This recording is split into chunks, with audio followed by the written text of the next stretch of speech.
Even though I haven't been publicly writing or been involved in the writing world for 10 years, it doesn't mean I haven't been consistently doing work to make myself better at it. I just finished reading Story Genius by Lisa Cron, and I think it should be required reading for all writers. Look, she presents a system of developing and blueprinting your story that might not suit everyone.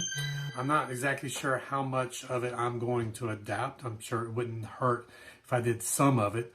But I think the genius part of it is in when she describes what she describes as the third rail. This is the emotional change or the underlying so what behind your story. Without it, your plot is just a collection of meaningless activities. Without it, your characters are just lifeless drones. This really hits home with me because it's something I've actually been telling young writers for years, many of whom look at me like I've grown a third eye when I say it.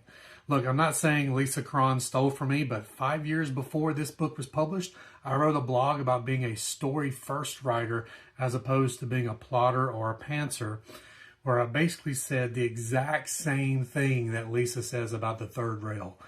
And I was a little confused at the time when the blog that I wrote wasn't received as favorably as I thought it should be. I had writers I respected argue with me that story, as I was describing it, was not what readers wanted.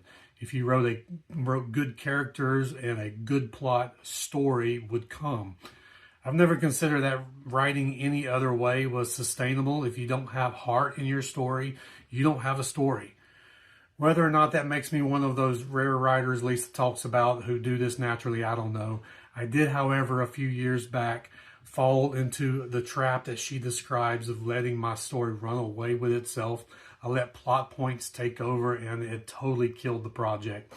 But you want to know how I fixed it? I went back and I discovered the heart of the story I originally wanted to write to begin with. I reminded myself of the third rail and then everything fell back into place.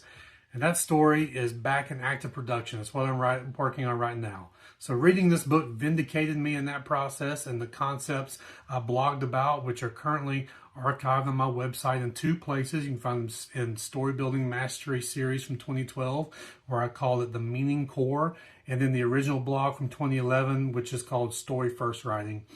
I concluded that original blog post dreaming about writing a book about this, since it seemed to be something no one else was talking about. Lisa beat me to it and probably wrote it better than I ever could have, but I'm absolutely on the same page with her on this. And Lisa, if you happen to see this video, maybe we could team up on it sometime.